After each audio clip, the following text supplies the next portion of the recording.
नमस्कार दोस्तों, मेरा नाम है आशीष राठौर। आज आप लोगों के लिए एक बहुत ही बड़ी खुशखबरी लेकर के आया हूं। अगर आप दिल्ली एनसीआर से वीडियो देख रहे हैं और उत्तराखंड से वीडियो देख रहे हैं खासकर दोस्तों, जैसे कि आप लोग जानते हैं हमारे देश में regional rapid transit system RRTS network का एक बड़ा प्रोजेक्ट जो है वो दिल्ली एनसीआर में लॉन्च हो चुका है, जिसका पहला फेज़ का काम अब कंप्लीट है।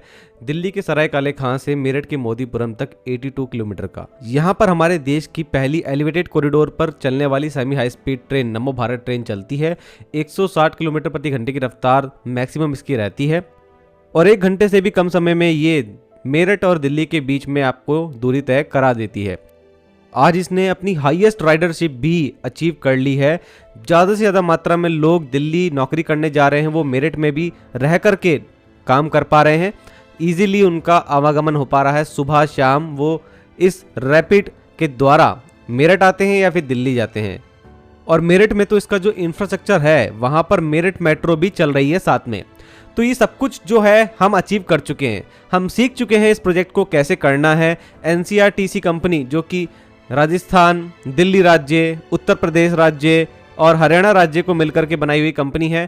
इस कंपनी ने आज वो एक्सपीरियंस गेन कर लिया है इस ट्रेन के ऑपरेशन का, मेंटेनेंस का, हर एक चीज़ का, कंस्ट्रक्शन का, कि कैसे इनको काम करना है। अभी यहाँ पर दिल्ली से सराय काले खां से पानीपत करनाल तक के लिए कॉरिडोर बन रहा है। दिल्ली से हरियाणा में बावल तक कॉरिडोर बन रहा है, जिसको आगे अलवर तक भी एक्सटेंड करा जाएगा। तो ये सारे काम हो रहे हैं। लेकिन दोस्तों, फर्स्ट फेज की बात करी जाए, दिल्ली से मेरठ, जब ये कॉरिडोर अनाउंस हुआ था ना, तब लोगों में एक बात चल रही थी कि इसको मेरठ के आगे मुजफ्फरनगर तक भी लाया जाएगा।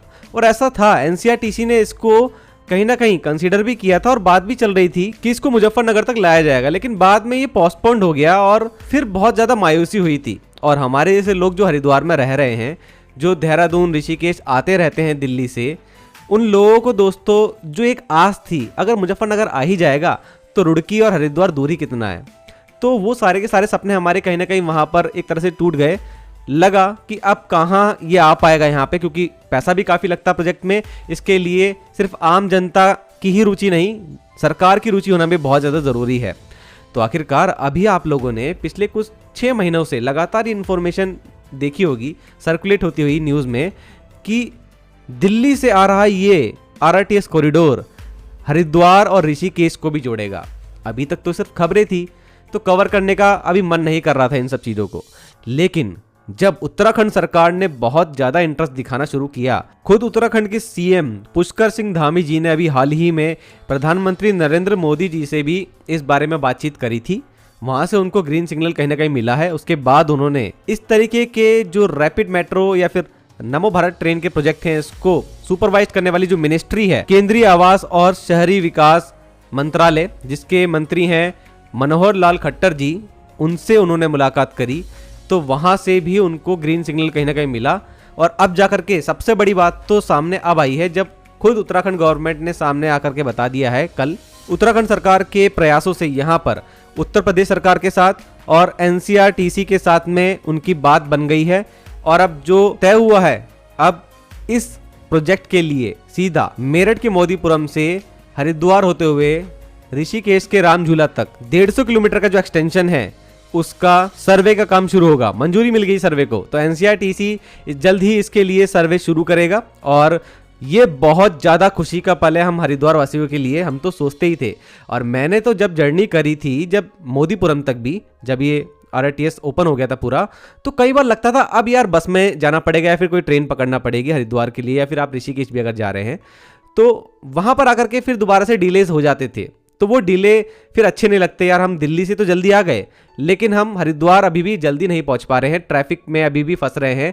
और आप तो जानते ही हैं हरिद्वार में जिस तरीके से हर 1 महीने में कहीं ना कहीं कोई बड़ा स्नान आता रहता है। अभी सोमवती अमावस्या का स्नान गया है, कितना ज़्यादा भीड़ रहती है आप जानते हैं। अभी यहाँ पर अगर दिल्ली देहरादून एक्सप्रेसवे बन भी गया है, तब भी नेशनल हाईवे जहाँ पर लोड तो कम हुआ है ट्रैफिक का, लेकिन ये तब भी पैक हो जाता है जब भी बड़े स्नान आते हैं। अभी कांवड़ मेला शुरू हो जाएगा और फिर 2027 में तो कुंभ मेला भी लग रहा है हरिद्वार में। तो वो सारी तैयारियां तो चल रही हैं।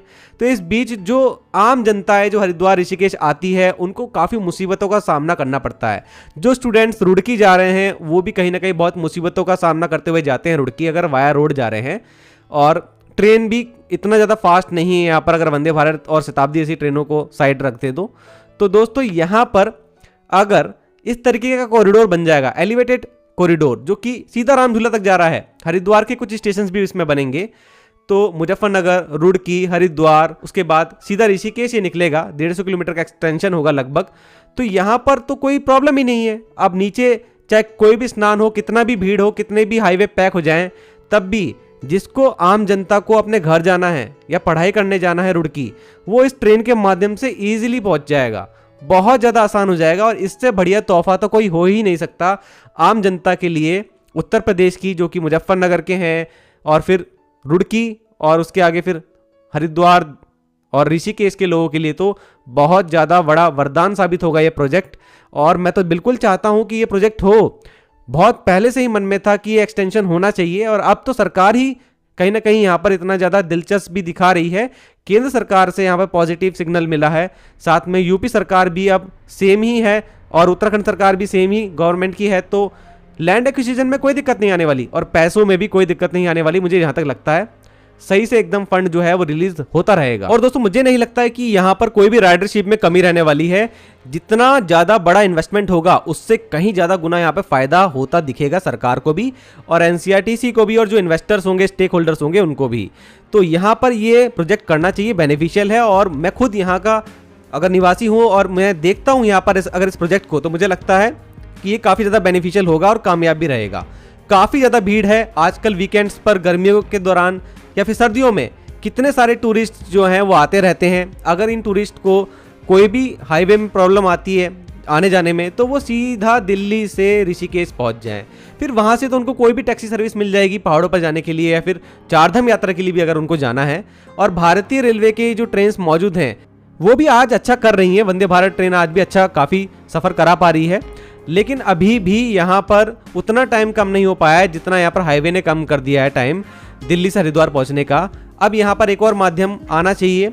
अगर मेरठ तक हमारा आरटीएस कॉरिडोर आ गया है तो हरिद्वार और ऋषिकेश तक लाने में मुझे नहीं लगता कि कोई दिक्कत होनी चाहिए यहाँ पर गवर्नमेंट को और एनसीआरटीसी को। उत्तराखंड सरकार काफ़ी ज़्यादा दिलचस्पी दिखा रही है और ये ज़रूरी भी है, क्योंकि उनको समझ में आ रहा है कि उनका टूरिज्म इससे कहीं ना कहीं बहुत ज़्यादा बूस्ट होगा और उत्तराखंड की तो इकोनॉमी टूरिज्म बेस्ड ही है। तो दोस्तों 82 किलोमीटर तो दिल्ली से मेरठ तक हो जाता है। अब मेरठ से ऋषिकेश के रामझूला तक अगर 150 किलोमीटर भी ऐड कर लें तो 232 किलोमीटर का ये पूरा डिस्टेंस हो जाएगा। हालांकि इस एंड टू एंड जर्नी के लिए जो कुछ एजेड लोग हैं या फिर कुछ ऐसे लोग भी हैं जिनको स्लीपर में जाना पसंद है, तो वो तो भारतीय रेलवे को ही यहाँ पर पहली पसंद बनाएंगे। लेकिन कोई व्यक्ति रोज के लिए पढ़ने जा रहा है या फिर बिजनेस रिलेटेड कोई डील है उसकी, और लगभग 3 घंटे में बताया जा रहा है कि पहुंच जाएंगे हम दिल्ली से ऋषिकेश, तो इस तरीके की ट्रेन के माध्यम से ये दूरी तय करना काफ़ी अच्छा रहेगा और साथ में ही ट्रैफिक की प्रॉब्लम से भी बच जाएंगे। अगर हरिद्वार में कोई स्नान है बड़ा तो बहुत ज़्यादा बेनिफिशियल प्रोजेक्ट होने वाला है। अब देखते हैं कितना कॉस्ट निकल के आती है, क्योंकि प्रोजेक्ट बहुत बड़ा होगा और अगर कॉस्ट ज़्यादा रही तो हो सकता है कि जो समीक्षा है वो करी जाए दोबारा से कि इसको बनाना है कि नहीं बनाना है। तो ये सब चीज़ें भी देखना पड़ेगी। तो काफ़ी काम अभी दोस्तों अभी सामने आना बाकी है। सर्वे शुरू हो, मुझे ग्राउंड पर कोई भी रिपोर्ट मिलती है हरिद्वार में या फिर आसपास में कहीं पे भी, आप लोगों को सबसे पहले मैं आधिकारिक जानकारी देने की कोशिश करूंगा। आप लोग बताइए आप लोगों के क्या व्यूज़ हैं इस प्रोजेक्ट को लेकर के। आज के लिए दोस्तों इतना ही। वंदे मातरम, भारत माता की जय।